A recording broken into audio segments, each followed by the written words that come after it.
अक्सर माण्हू मूंखां पुछंदा आहिनि त सब्र जी नसीहत करणु तमामु सवलो आहे। वाक़ई सब्र जी नसीहत करणु वाक़ई तमामु सवलो आहे, पर जेको सब्र जी मंज़िल ते हूंदो आहे उन जे लाइ इहो तमामु मुश्किल तरीन कमु हूंदो आहे। इहो बि त आहे त उन जो सिलो बि त बेहद ख़ूबसूरत हूंदो आहे। ख़ुदा तव्हांखे इन खां वधीक अता कंदो जेको तव्हां चाहियो था। हू उनखे तव्हांजे लाइ बहितर ठाहे छॾींदो जेको तव्हां घुरो पिया। उनखे वधीक ख़बर आहे, हू वधीक ॼाणे थो त तो ताईं तुंहिंजी पसंदि खे रसाइण कहिड़े वक़्तु बहितरीनु टाइम आहे। ऐं जेका असांखे देरि लॻंदी वेंदी आहे न, दर हक़ीक़त में उहा असांजी जल्दबाज़ी हूंदी आहे, बेसब्री हूंदी आहे।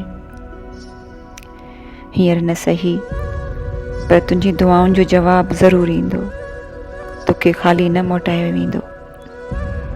यकीन रखो, ख़ुदा जूं ताबीरूं असांजे ख़्वाबनि खां कई गुना वधीक ख़ूबसूरत हूंदियूं आहिनि। ऐं जॾहिं तव्हांजी नीयत साफ़ हूंदी आहे न, ऐं तव्हां को कमु करण जो पको इरादो करे छॾियो हुजे, त काइनात जूं समूरियूं ताक़तूं, समूरियूं नेमतूं गॾु थी वेंदियूं आहिनि। ऐं पोइ ख़ुदा ताला पाण ई तव्हांजी मदद करणु फरमाईंदो आहे।